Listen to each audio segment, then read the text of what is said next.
like them. Well, I ain't gonna even get into politics. You just did. All the people saying you're not black enough. Guess what? There's no coming back now. I've been following these guys for years. They have over 3 million subscribers on YouTube. Yes. You can go check out their dates. They're in Austin on I think October 7th, San Antonio. Go to officialhodgetwins.com. Follow them at Hodge Twins, and you can just search them on YouTube if they haven't been silenced. Hodge Twins, glad to have you both. Well, thanks for having us. Those free plugs, all that free promotion. I love it. Yeah, we can't get enough of the Hodge Twins in our household. Though we can't say this on the record. So you guys, again, out of the ordinary bodybuilding channel, not necessarily in line with what we often talk about, but you've been hit by the YouTube demonetization adpocalypse. We were going to meet with you when we were in Utah, but we got held up by the FBI. Now explain for people who don't know what it is that you do on your channel and how you guys got started, because it's kind of a new media success story. Yeah. Wow. Man, I don't know. I used to work at an insurance company. It's called AAA in Southern California. And I just got this idea. I was like, I went to his desk like, Kim, let's start a YouTube channel. You know, he didn't say it in those words. He said, let's be comedians. I was like, what? Comedians?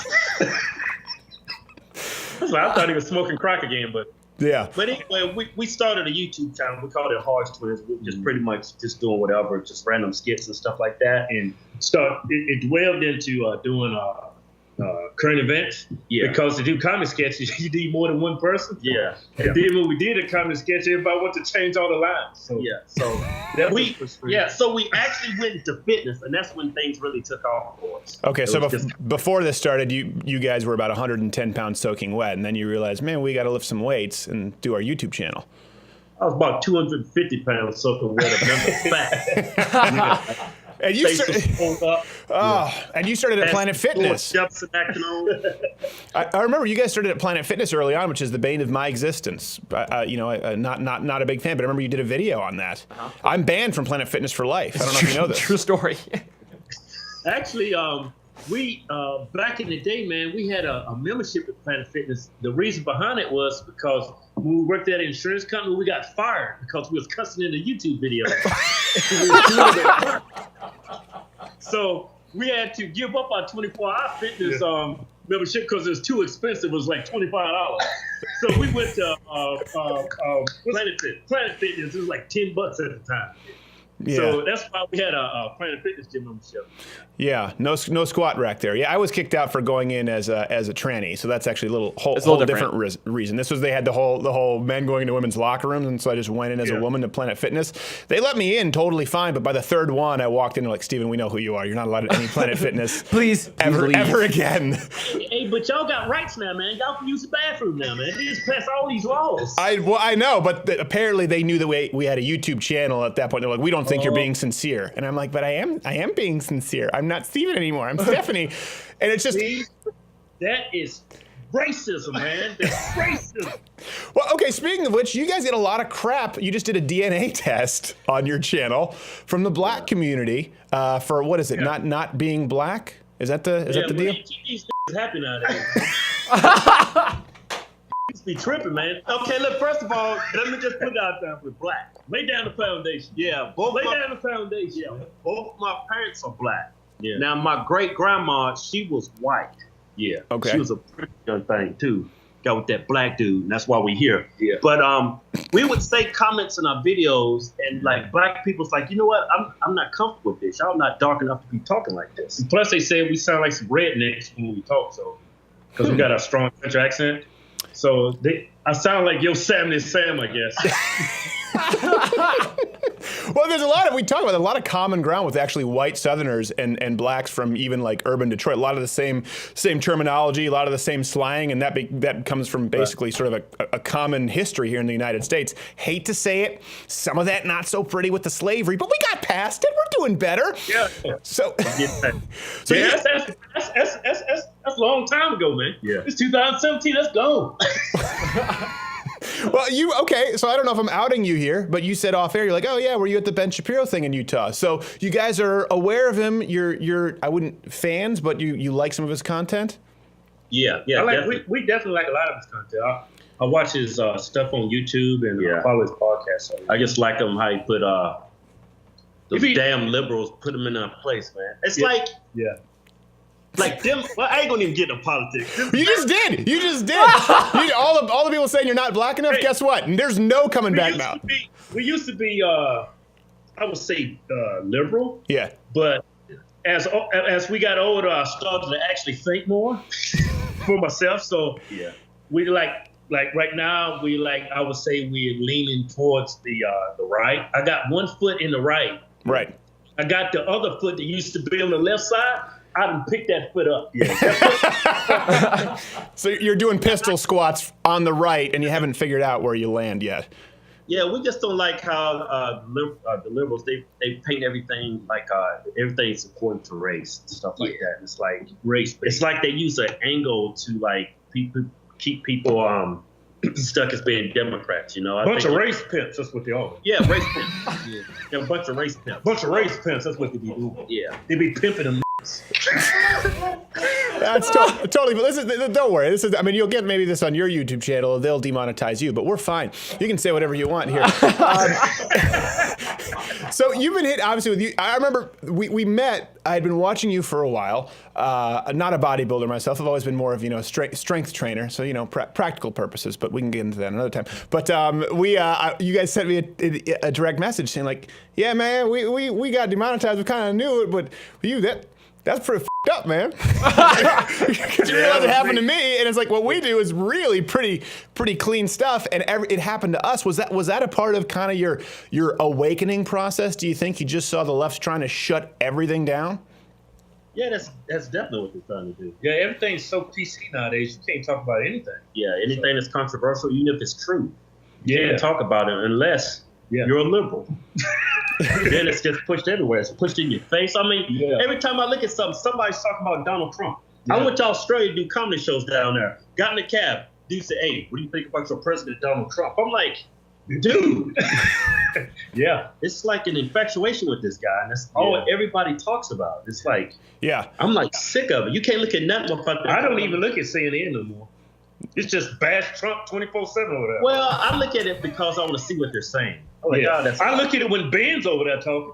Yeah. Mr. Shapiro dropping the Moab on Don Lemon. Got a little smirk on his face as he's listening to him talk. It's like, what's wrong with these people? That's not what I said. All this oppression. I mean, I've been looking for all this oppression in the black community. I can't find it. I've been looking under rocks and everything. Have you been through what? I don't know. This took a weird. That's oppression. That's not oppression. That's just plain old stupidity over there. Yeah, and Watts. It's funny. I actually, when I first moved to LA, I was in Inglewood. I was sleeping on a cot in Inglewood, and the guy's name was, I shouldn't say it, but anyways, black guy slept on his slept on his floor. He's like, you can stay here for a month, and 4 days in, we got into an argument over politics, and he was like, you got to go. And I was sleeping out of an 82 Datsun that I bought from a Cambodian named Sonny. And I remember, I've told this story because it was $652 because, those Cambodians are so cheap. And then I said, I don't have the 52. Can I write an IOU for $52? So really, the black guy kicked me out, and I didn't hold it against the entire race of people for a long time. I got past it. The point is there can be some healing, there you go. There you go. There's no such thing as white privilege anymore. Black person kicked somebody out. Kicked me right out. And he didn't say that it was because of the political argument, but it was really pretty clear. And this was right before Barack Obama. And anyways, I won't even get into it. So let me ask you this: you do live shows now. Did you start doing live shows because you didn't start out as like stand-up comics? I started out as an actor, then stand-up comic in my mid-teens. Owen Benjamin, who's often on the show, stand-up comedian. Was it more so because of the demonetization on YouTube, and you found you guys have been pretty smart with selling supplements, doing a lot of live shows, and diversifying outside of just YouTube, so you haven't been hit as hard? Did you always kind of think, okay, what's the next step, thinking ahead? Well, we always wanted to do stand-up. It's just we didn't have enough courage to go out there and do it, because going from YouTube videos to stand on the stage and making people laugh with just a microphone in your hand, that is no easy cup of tea right there. No. I remember my very first show, man. I was like hyperventilating. I woke up the night before. I said, "Let's call it off, man. Let's go home." Well, because at this point, everyone already knew you. So if you go out there, it's like if you bomb, you get about 5 minutes of grace, as Colin Quinn says. And then it's like if you're not making us laugh. So you didn't have the benefit of just starting and being a nobody. You started doing stand-up after you were known. What's that like? It definitely helped. We didn't, when we first started doing stand-up, the whole money thing on YouTube was great. Yeah. I mean, we didn't have to do stand-up. We wanted to do stand-up because we really wanted to, not because of the money per se, but thank God we did, because since we be doing stand-up, that's the only thing that's really keeping our heads above water as far as being, financially we secure. definitely be in the red. We would be in the red. Well, then all your black fans would say, okay, they get a pass. Yeah. So thank God we did do that. And we monetized ourselves by selling clothing and supplements. And if it wasn't for that, I mean, if we would just rely on YouTube, man, I would have to go get a job. Yeah, and then you get fired because they'd see your YouTube videos. They'd say, well, you're hired. Oh, wait, we saw your YouTube video on Steve Harvey. You're fired. You're unhired. Yeah, You're fired. You are immediately unhired. Yeah, we've all realized this. Not Gay Jared here. He can't be hired anywhere. No, I can't do anything You can't else. go on college campus anywhere now without security. I cannot. After what you just did with Antifa. It's sorry, we really wanted to meet up with you guys in Utah, but the FBI slows you down when you have to turn over all this footage. So do you deal at all in politics on stage? Here's one thing I will say. The right kind of has the corner on fun now. Like you said, because of political correctness, there are no YouTubers on the left who you're going, oh, I'm aching to see their stand-up show. That's going to be a rip-roaring riot. Someone from the Young Turks. Oh, what will they say next? Ooh, I'm at the edge of my seat. So do you feel like it gives you a leg up? I mean, because you don't care. The right doesn't care at this point so much who you offend. I've got to imagine that that's somewhat liberating for you guys, at least a little. In our stand-up shows, we pretty stay clear of politics. We are pretty much, we just pretty much tell a bunch of stories about us as being kids. And I got a killer Caitlyn Jenner joke. Let me hear it. Let's hear it. They seem... I can't give away my material, man. All right. I guess we go in on everybody. We go in on niggas. We go in on racism. I mean, nobody's off limits. Yeah, we just don't make it too political. Yeah, we come from a good place. Yeah.